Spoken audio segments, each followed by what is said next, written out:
You had an affinity to music, so well, not always. I Yeah, had, tell I me had, I more had a about very that. troubled youth. Oh, I spent most of my youth in and out of institutions, and I was always incorrigible.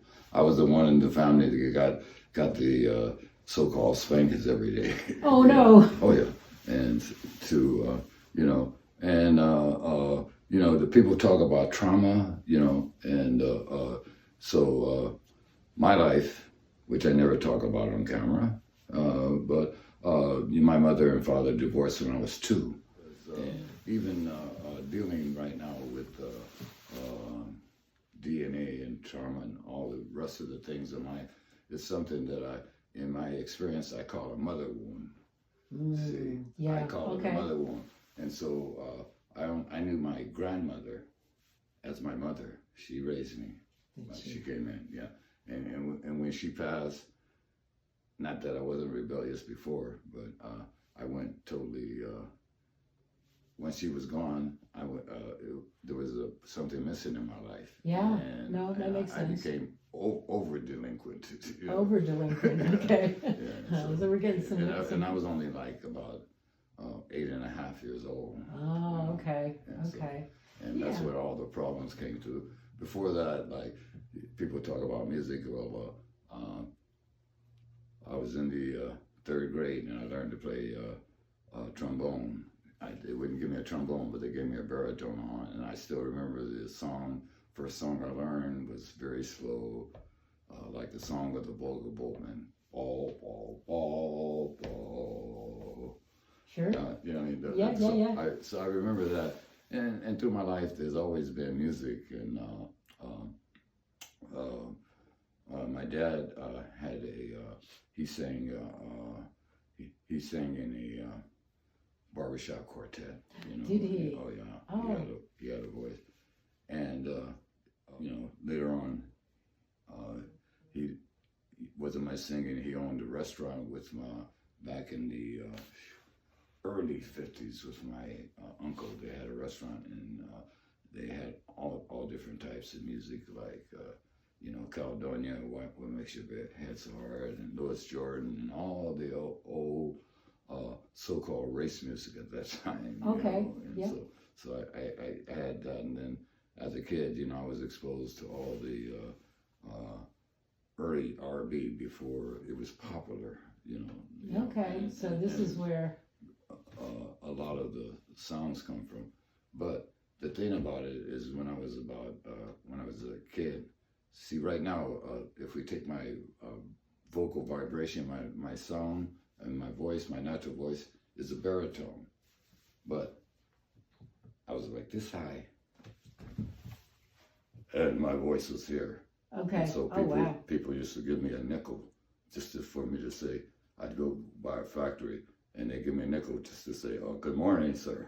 And then people, just like you do, they would laugh.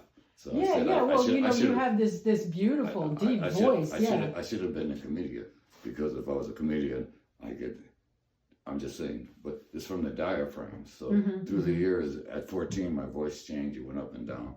And I adjusted to where I'm at now, which is like a baritone level. Because during the teenage years, I used to sing bass.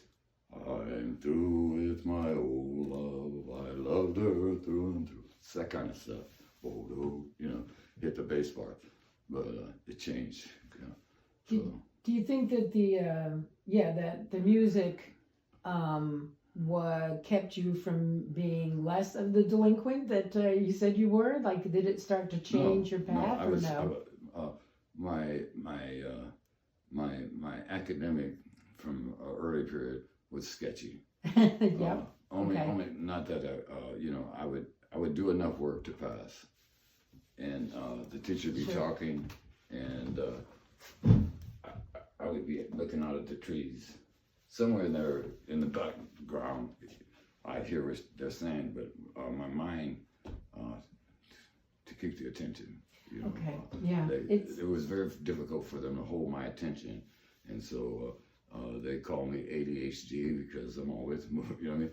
And so, I was 9. They tried to force me into piano lessons. Really didn't like the lady, Miss Thompson, that was the teacher, friend of my dad. And so, and also it was the days of policy. If you play something wrong, they now. Oh no! Hit your hand. Yeah. Oh, so that's I awful. was not. I'd gotten enough beatings in school and stuff like that.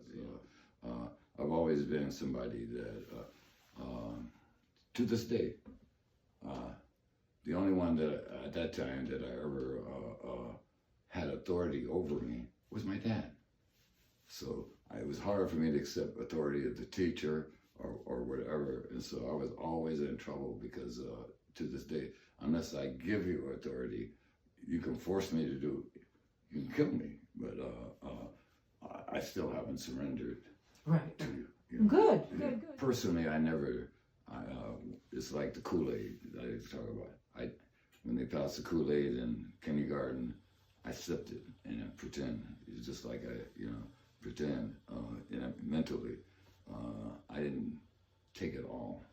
For instance, you could figure a little black kid watching Hopalong Cassidy, Raw Rogers, and all the rest of the cowboys. One day, I used to always root for the cowboy, the hero. Right. Okay, yeah. Well, one day I found myself, the last of the Mohicans, rooting for the Indians. Just the way the mindset is, So, and since then, I've been rooting for the Indians. Yeah, okay. And so, a good way of putting it, yeah. Well, to this day, I have problems with people claiming something that's not their own. They used to call it thievery. Right. Oh yeah. It's all connected. Yeah. Somebody gave me a little thing, and it goes here. It's like a dress, right? And it just says we have to wake up and realize one day we'll have to relate and wake up that we're all connected. Yeah. Institutions. And I didn't play music until I was. I came out of. I did not walk or graduate high school. I got a GED from a training school. An institution across from one of the major prisons in Ontario, California, called Youth Training School. That was my last step to going to like San Quentin or Folsom or one of the major, and they said, okay, I was 17 at the time. 17, okay. Yeah. And 16, I was already in an institution. If you look on my lip, I was burned up in a forest fire. At 16, I was fighting a California forest fire. And I got trapped in a forest fire. Oh, my God. And I came out and see all this is scar tissue. See? Okay, yeah. I mean, it was quite an experience, because it was one of my early near-death. I've had a couple of near-death experience to me, anyway. Yeah, because in order to get away from the fire, I dove off a cliff, and I was missing for 2 days. And my paper read that I possibly was dead. Article in the paper, But then 2 days later, I woke up and got in consciousness, and I saw firemen way up there mopping up, and I couldn't even close my hands. But I came out looking like I had leprosy, and I returned at that time. I returned to high school, and I'm walking around high school, and people are looking at me, and I had a terrible attitude. I was like injured, Yeah, of course. And also I had a lot of anger, hostility, and so you look at me, and if you look at me twice, I'd ask you what you're looking at, and was subject to attack you because I was just so emotionally damaged at that time. Right. And you don't know how to cope with that. Oh no, I cope with it by busting your lip, in those days, teenager, you think, so I got tired of that after about 6 months. And surprised it lasts that long. Yeah, well, it was difficult. Yeah, and, sure. My father was a strict disciplinarian. I had nobody really to talk to, or even knew that I could. How's that? Because the guys I'm hanging out with, they just, we were, they just accepted me the way it was, and plus, I realize now that I look back that I was kind of a loner in a lot of ways. Like I really love spending time with me. With you. Even then, from satisfied. even yourself, from my childhood, because I look at my. I'm in the process of writing a book, and when I open the chapters of the early days, I see where, just like this, I would go to the inner railroad tracks and then past the orange groves, and then it would be Fish Canyon, and I'd drive up and I'd visit where they used to mine the gold and fool's gold and all, and stuff, so it remind me, and I'm by myself, and then I make a little stick and fish and do different things. It was interesting to get child life in a rural country. Yeah. But I realized that a lot of it was alone, and so this is why, even now I enjoy alone time, myself. Well, I'm married to an introvert. Okay. So you understand. I understand 100%. Yes, I do. You understand that somebody who could come in here and spend days by themselves without a whole lot of interaction with others. And 100% satisfied, right? You're just in your element, right? Yes, yeah. Yes, correct. So why? I got attracted to percussionists. There was I was living in Pasadena, and there was an exchange student from Kenya, and he was in the community, and he taught us how to carve drums. And my early percussion experience was just the pulse and the sound, because I remember that song, Bubuado Udarore. Everybody loves Saturday night. Okay. I remember these different stuff, they learn. But, my strong interest, that's where it began. And so eventually when I came back out of youth training school, I went to, I signed into college. See, at that point, Okay. I went to, I got my GED there, and I went to Pasadena City College. And Okay. At that point, I'm in the college. I'm studying. I was prepping. A journalist. Yeah, at that time, and I was writing and writing poems and doing different things at that time. But the thing about the college is that I got distracted again at that point, and I joined the YPSO, Young People's Socialist Party. Okay. Only because they seemed like the group of people that looked like a sharing community and big time party. Big time party. Okay. But what was happening with that is that they, with the diversity of all the activities and people concerned about kids concerned about the world and trying to make it a better world, a lot of demonstrations, for everything. So that camaraderie was something I guess I was looking for, the unity among people. Yeah, And that so, community that right, you talk but, about. Right. At that time I didn't know it was just another arm of the Communist Party. Oh, It's socialistic. Yeah. Yeah. It's just like the institution I was in. I thought it was good, and I did research when I was doing my book just a couple years ago, and it was one of the most dangerous institutions in California. And I glorified it, Right. only because through that process, it was like a huge growing stage for me personally. Sure. See, because at that time, I said, I want to be a plumber, and then I found out that I was claustrophobic, especially when I had to go through walls as thin as this and repair plumbing. Do you understand? Like this wide. Like, no, not for you. And but I was in it, but I was always acting up. And one day, a gentleman named John Hall, librarian, I'm clowning in the library, and he comes in, oh man, you can't do this. Not here.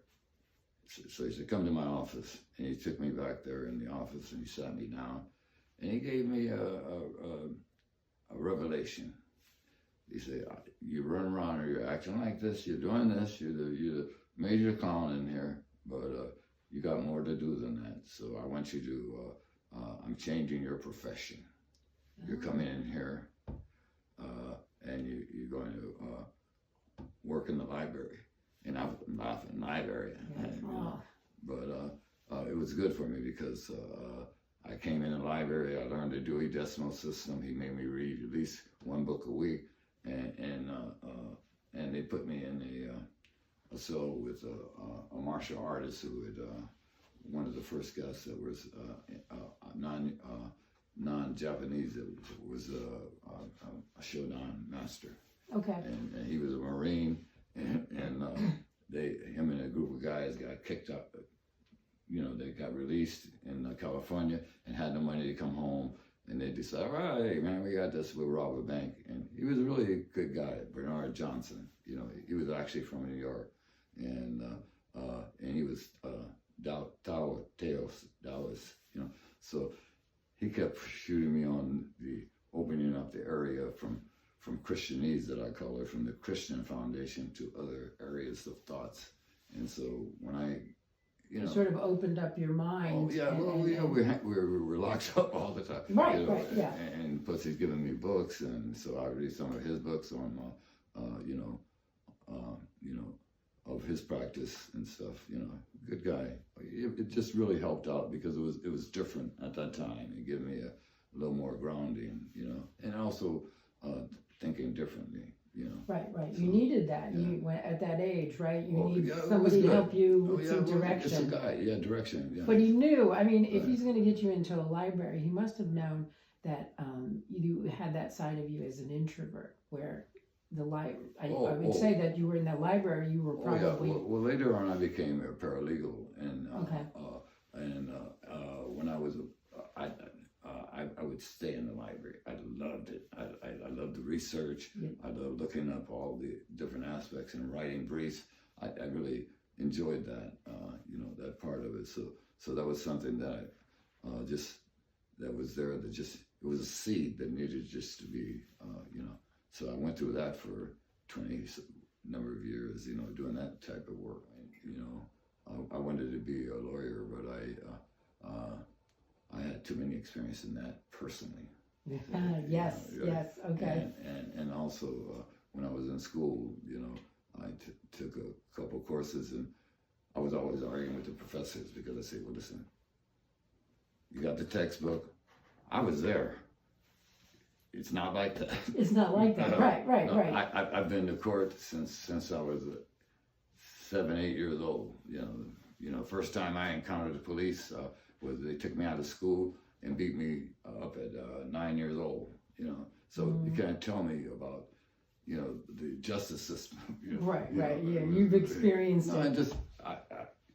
That might be your. I had a totally different experience, and so Sure. when you start talking about the laws and the courts, I've been to court, and I see we're up until a certain age, 16, and and then you're, it's over, Then I moved to from Pasadena to Topanga Canyon. Topanga Canyon is a place like this, and once I got up there, outside of the neighborhood, it was like, oh man, this is what I loved when I was a kid, because I go up in the woods and no houses, just the mountains, and so I fell in love with that, and I was there for a few years, and at that time, I was just working and painting and making sculpture, making jewelry, and I used to sell my work on the side of the road, because the guy that was there, I actually moved in a house with a famous painter had lived in, and I had a barn. Well, I had a barn just a little smaller than this here, but it was like, it was about this size, 2 stories, barn out there, and so, it was, and it was just like, not even just about the distance, not even the distance from here to your, road, and I take my work out on the weekend and sell it, and it was good. And one day, a gentleman came by. He was a professor at UCLA, Arnold Schifrin, and he said, "Oh, I really like your work," and so we developed a conversation. He bought over a couple of weeks, and he offered me a scholarship at UCLA, so I went there for art. You know, all the guys, you know, guys were playing. I said I could play the Zen 3 chords in the evening, oh, you know what I mean? And you know, I feel as good singing as I did listening to the guys imitating, you know, Blind Members Jefferson and you know all the old cats. I say, man, you know, so I started playing guitar and also you know always played drums around the campfire. You know how you yeah, you know, sure. and if you didn't have a drum, you'd find a pot. I could find something to play on in here. You know what I mean? Pot or piano. Oh, here we go. There you go. Yep. Right That there. big You know what I mean? tub of salt. Well, you can always find something to, you know, even a cardboard box you can make an instrument. You know, so we could all sit around. But then I'm there playing folk music, and all of a sudden I'm out here. I used to live down the road from Ronald Reagan in Cornell Corners. Okay. I left Topanga Canyon and used to ride horses. And, That's where I know the name. I was going to say, where did I know the name from? But right, yeah, but Reagan. you know, so my girlfriend at the time was deep into jazz, and she took me to a session with this gentleman named Sonny Simmons, and out of in the evening, I'm sitting there, and I hear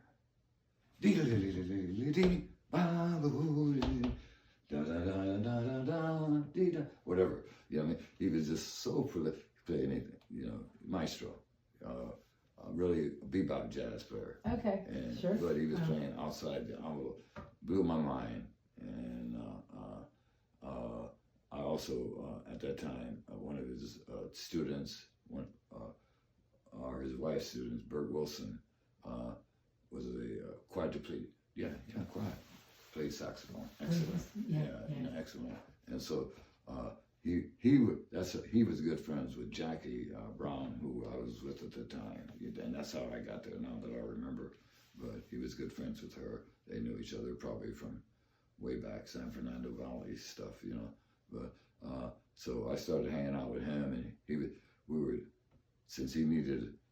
At that time, I guess I was an aide, not even thinking about it, but he always needed somebody to help him all the way through his life, you know. Sure. At that time, I was enthused. I'd go over his house and he'd teach me something, you know, and I worked with him. Because Sonny was he was the maestro.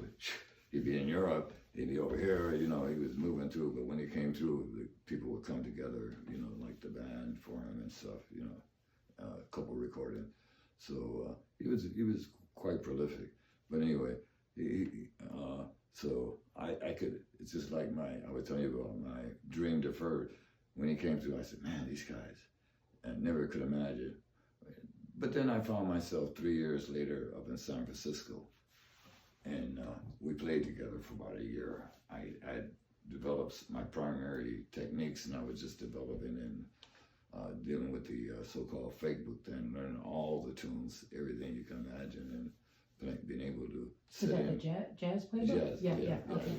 They call it the real book now. The real book is what. In those days, it was a fake book. It had every tune you can imagine because of the structures. You know, if you could play one, you could see the correlation between the other sounds. You know, just minor changes. Sure. How it's configured. You know, so anyway, so. That was basically the 60s, 64 to 66, and so on, you know. And I was there, not only did I play with him, but I was sitting in at any time I can, you know, and also playing up and down the coast. And when I went up and down the coast, like Big Sur and Santa Cruz and all the other areas, it was mainly I always had a bass with hand drums, and so you know I was known to have an upright bass and play with 4 or 5 drummers without amplification. You know, so I built a very strong area, you know, where you could if you can't hear it, you can feel the bass. Yeah. Sometimes you can't always What hear is it about the bass? Like, Well, the bass. It's just somehow it gets right. Exactly. It gets right into you. Well, that I consider my main instrument, even though I'm considered a percussionist. I just happen to get there, and if I try to go through the whole thing, we'll be here for hours. So anyway, we're here. No, this is fantastic. Yeah. Sure. So I ended up going to the Bay Area. I met, in fact, when I was in Topanga Canyon, I met someone else who was instrumental in my music development, which his name was Bimbe Shaki. By profession, he was a barber, and he had actually lived in Los Angeles and gave it up. And he dedicated his life to the flute, and also he was a very excellent percussionist. And so we were like on a very tight friendship. And so I was in Topanga Canyon, and when him and Robin, his wife, moved to up north to Berkeley, Oakland. And so I was in that area for a long while, and we shared house, and different things during that period, and that's when I was bouncing back and forth to Haight-Ashbury, but living in at that time, in which I lived in in that area in San Francisco briefly, but since I had so many relatives and so much over on the Oakland and Berkeley side, that's where I pretty much made my mainstay until I came to New York. Yeah, and you came to New York with Sonny, I think it was, right? I came to New York because Sonny said, there's a young man at that time. I guess he was about 18. Paul Smith and myself. We rehearsed 5-6 days a week. We played 5 jam and whatever we did 5-6 days a week, every day, all day long. And then we go out and play at night, and it was just building our abilities. And but we played with Sonny so much at that time during that period. And Sonny said, "Well, you never make it as a musician unless you come to New York." And Paul and I took that to heart. Yeah. So I came to New York, and then Paul followed, and we were here on the Lower East Side of New York. And this is the late winter, probably 66. 66. Right. So, and we just happened, when I got there, I just so happened to find, I'm walking, looking for a place, and I found a cheap place, which to me was like Musician's Alley, because my neighbor was Richie Havens, a couple doors down, and I met him in Sprout Plaza in Berkeley. And he said, "Well, look me up if you ever come to New York," And so, and he was originally from Brooklyn, but he was on the Lower East Side. Okay. And it was him. There was just so many great musicians on that quarter-mile step from Avenue D all the way over to 3rd Avenue or the Bowery. You had Charlie Mingus on Avenue D right around the corner. You had Sun Ra and his whole up the road with many Dave Burrell, piano player, lived across the street. There were just so many musicians, just on that one street in that Lower East Side, because the rent was, reasonable for everybody. So anyway, and the thing about it is that on that street they had a major jazz presentation. Slugs was a guy who actually lived up here in Woodstock, Jerry, I can't remember his last name, but he owned the place, but he actually lived up here, but he brought in any of the top talent jazz musicians always came through there, Okay. Like they do the Village Vanguard or the Village Gate or whatever, but he always had top talent, so that was there. Plus, there were several other spots like, not the New Federal Theater, that was Harlem. I can't remember, La Mama, that's around another block away, but there was just so many musical spots. It must have been an exciting time, huh? Oh yeah, it was a good time. Yeah. It was great. So, and so we're around 1967, and I'm in New York. I get evicted. Richie gives me a basement to survive in out of his art gallery across the street. He was doing very well, pretty well at that time, and what brought me up into this area of the Catskill Mountain in 1967 was a friend of mine said, "Oh, there's a workshop up there, and they're looking for a drummer to play for the dance classes." So I came up and to a place called Group 212, which was a summer intermediate workshop, and it was quite a place because it was accredited and ran by a gentleman named Bob and Isabel LaCarla. He was an arts professor at SUNY. The SUNY Newport? Yeah. Oh, okay. Yeah. That's my alma mater. Yeah. Okay, so, You might have studied under him, Bob LaCarla. No. No, we had to go back. I was born in '66, so. Oh, maybe. No, he taught your mother.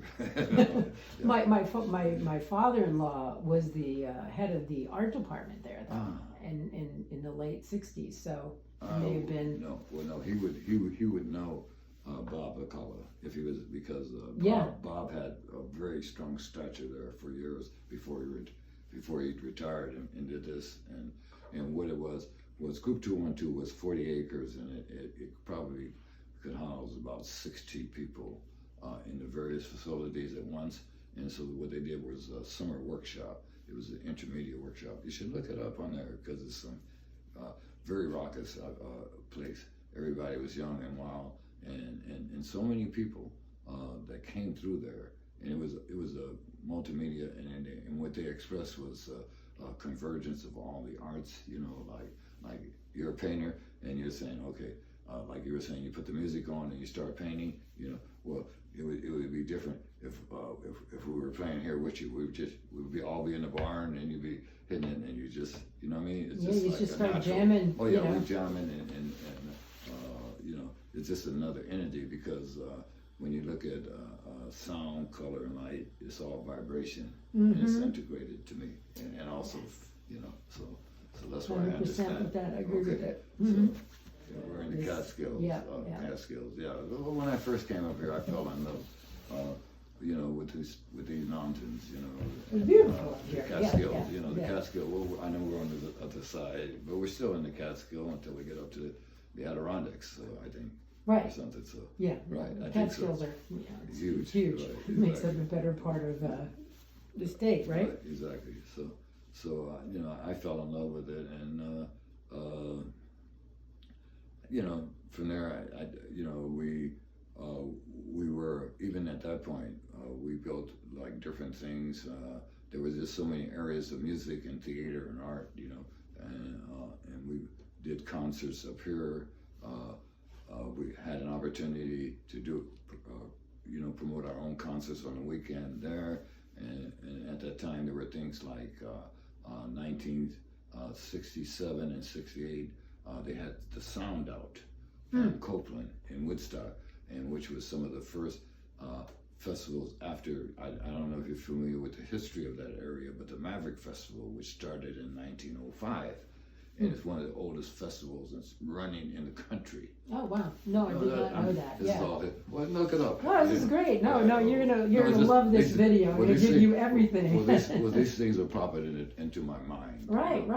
But it's part of the history of the area. Now, because even Pam Copeland, what people used to do was even up there, there were rituals with it.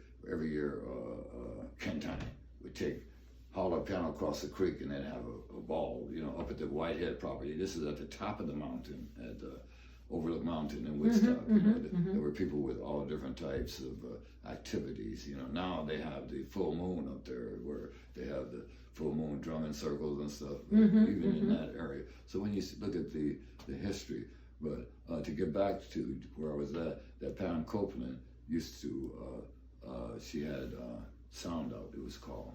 Sound Out. She had a farm. She had a farm right off of Glasgow there.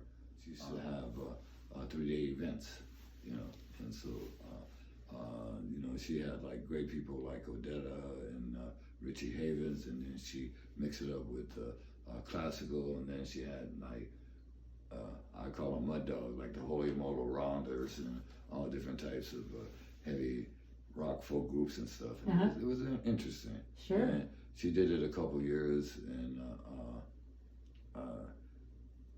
if I'm not mistaken, they wouldn't allow her to do it in '69, just like they wouldn't allow the Woodstock Festival in 1969. You know, she was still living there. I don't even think she even tried then. I'm not certain. I have to go back into my mind, but that was a you know, because I remember when the guys from Miami came up here, Michael Lang and the crew, and they were talking about a festival, you know, and you know, as they just coined the name, you know, they looked a number of places, but you know, the towns would not allow them in, you know, especially when they started talking. You know, at that time they were talking about just a few thousand, you know, like 2,000 or 3,000 people in a town. Yeah. So anyway, so from that period, okay, let's see, Woodstock. Okay, Woodstock's. Okay, that developed into. I was still here in 1969, and I prior to that, I was always back and forth, you know, in Manhattan. A lot of times, it's 3 days here, 4 days there, 2 days. One day, if I could get away, whatever, you know. But I was like in and out, still trying to be alive musically in New York City. But we get here in Woodstock in 1969.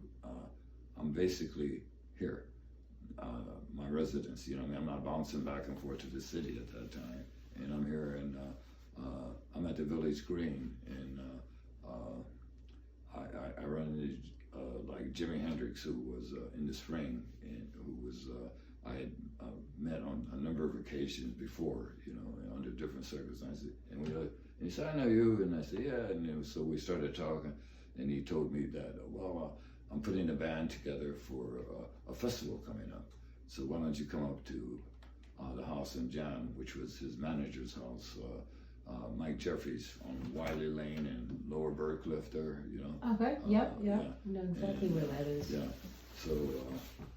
so we jammed for a couple of days, and he said, you know, he was telling me, oh, hey, man, I really like it up here, you know, I'd like to get a place, you know. So, you know, I helped his manager, who was H.J. Morrison, strange character. He was his upstate manager, you know. You know, his history to me was that he was the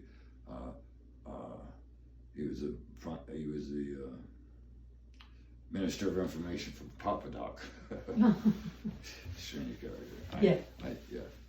And with all the rumors going around about the management being involved with the MI5 and the CIA and stuff, I could believe it, you know, because the way that they were running, you know. Yeah. You know, only because out of that, I didn't really like those scurrilous characters, and the only time I ever got a check or anything, it was through secondhand. I never went to the office when I was with Hendrix. So it was a couple years. I'm on about 16 recordings. Never got studio fee. Never got royalties. Never got anything. But I'm just saying that the only money that I ever received, people talk about it and think I'm wealthy because of money coming in from all of this stuff, but no, $500 fee for Woodstock. People are selling it online right now. They got a thing like this, you know. Somebody said, "Hey man, I saw the check from Woodstock," so they sent me a copy, you know. But people sell everything, you know. So I got it somewhere in my archives. I got a copy of that check. I don't have. Oh, okay. Yeah. No, I'm just saying it was interesting, you know, interesting thing. So anyway. You know, there's a lot of backstories to that, but number one is that me being who I am and recognizing who they were, I never got along with them, you know, and also because I was about self-determination, they didn't like me, and I didn't like them, period. Right, yeah. And so to the extent that they offered me a separate contract, they offered me a nice, like, think it was like 125,000 to sign with them. Karana Production. I still have it in my archives, their contract. But in the contract, they especially stated that I couldn't play with Jimmy anymore. So I told them to shove it. Never signed. Yeah, you know, yeah. And, Oh. and it just got worse. And this was, around the time we did the Dick Cavett show. They started, like when we did the Dick Cavett show, they came to the house upstate, which is in a beautiful spot like this. We had farm, cows, and horses on it. But anyway, they came upstate and they picked up the equipment and they left my drums, because they didn't want me to be there. And so I shocked them. I got there and they said, "Where are my drums?" And I said, "Oh man, we forgot." And so I went around to not far from Ed Sullivan's studio, wherever that was, and I got a drum and the instruments I played on the Cavett show, and I showed back up. And man, everybody's face was red. They were mad because they just wanted to highlight the trio. And I was a bump in the road, Right.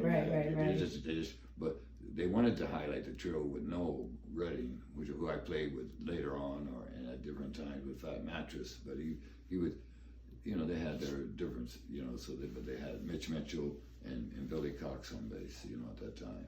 And the management really always at that time wanted to get their $1 Million Baby back together, which was Noel, Mitch, and Jimmy.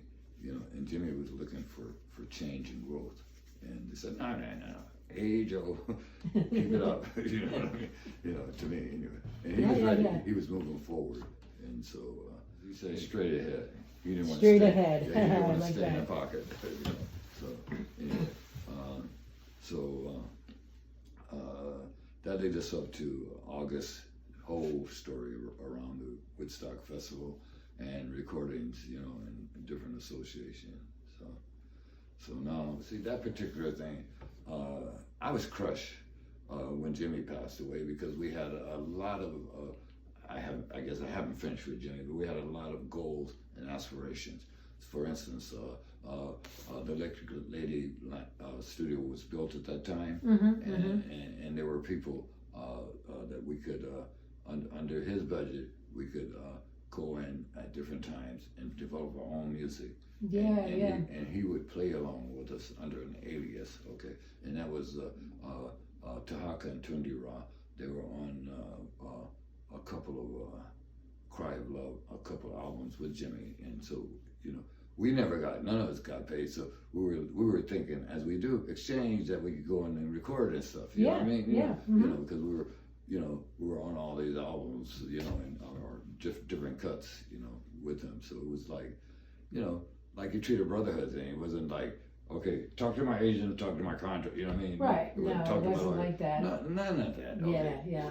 Like, for instance, I'm in the record plant with Jimmy, okay, and Alan Douglas called Miles, and he says, okay, we have this track, we want you to play on it.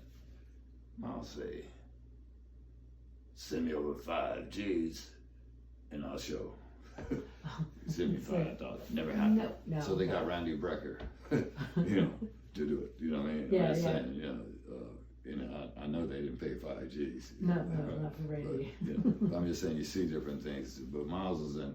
I should have taken his attitude, because I'd have been better off in life at that point. Yeah. I wasn't always hindsight. Well, he had his management. Marcelo took care of him. Anywhere you go, that's why he was able to drive Ferraris and had a beautiful, live a good life. I'm happy with my life too, though. No.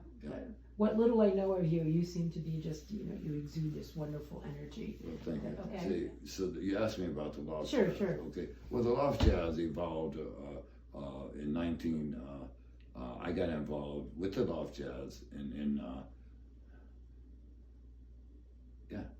1960. It started really in 1968. Okay. And I got involved with a group called Society of Universal Cultural Arts, and they came in from Pittsburgh. James Du Bois had a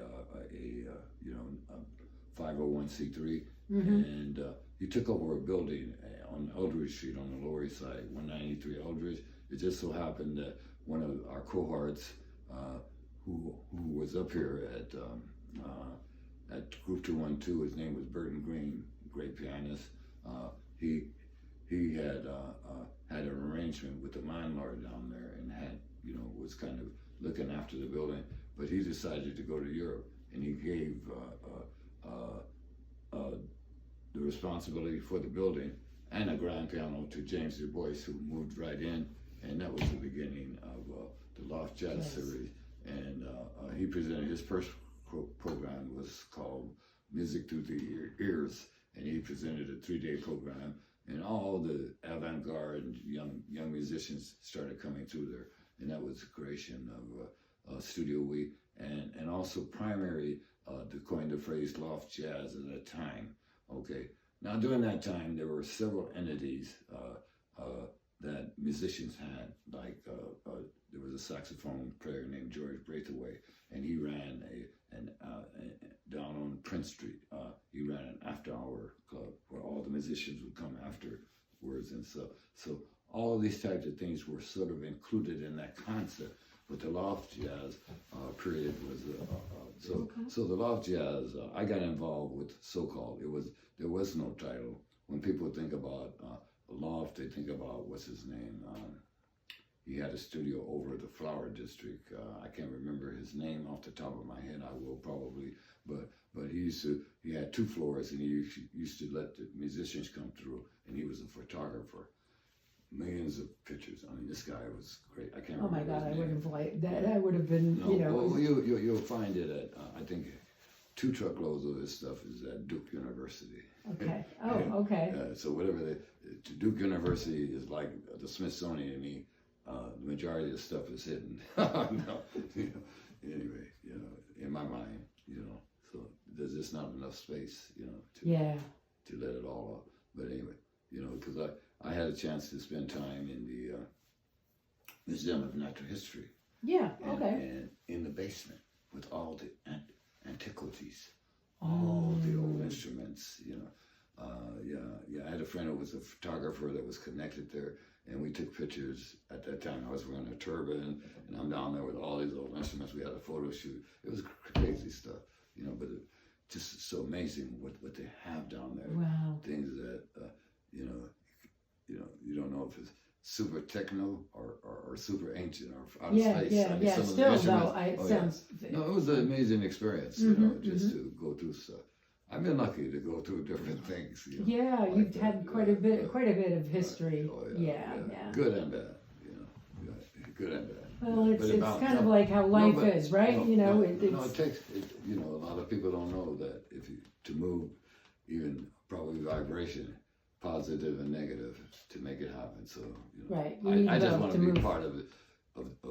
As I say, I try to stay on the force of the positive. There's enough out here negative to, and looking at the state of the world is totally imbalanced in my mind. Okay. So tell me a little bit more about your band and where you guys are going, and then we can wrap it up. Okay. The band that I'm operating is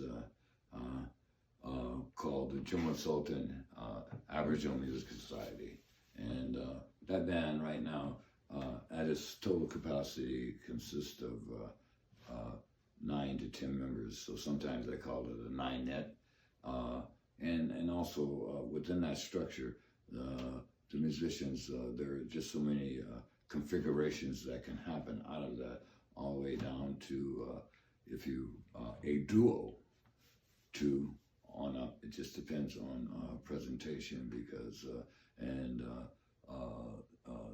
that's with myself and other members of the band, and they have the capacity to do it themselves, because in many respects, I like the community. Not everyone in there have their own band or leader, but everyone have their own lane. There are a couple band leaders that are in there that have their own band, which the music is different, similar, on and on, but we just support each other, and when they come to play with the Aboriginal Society, they're basically looking for that Afrocentric root in the music. Yep. and that's reflected because just like we were talking about music, another one of my mainstay here in this East Coast area or wherever is a group called Sankofa, and we're doing a performance. I forgot. See, my memory, but I'm doing a performance Friday. Okay. And, with Sankofa, which means back to roots, which is a Ghanaian village experience of just totally. Sankofa means back to roots, and so it's like we try to get it like as close to the atmosphere of a village, even if we're playing in the auditorium, of having involvement, having the people involved. Okay. Like hey, clap. You gotta clap. Everybody, we gotta join in. Join in. Yeah. Gotta say, I say hey, you say hey. I say vigile, you say hey. Whatever, you know what I mean? Call and response, involvement. Yeah. And plus you get people to breathe. And then, no, serious. Yeah. You gotta breathe to put it out. You know what I mean? Right. Yeah. So you get people to moving together and stuff, and then you say, okay, all right, and then we get send the dancers out there and pull them up. Okay, I don't care if you know how to do an African dance or not. Do your thing. Yeah, get into that. Yeah, what we were talking about, that soul, that inside rhythm. Most of it is on the beat, so you can stand in 1, 2. You can do anything you want. You know what I mean? And start out, you can fly, you can jump, you can, whatever you desire. But it's about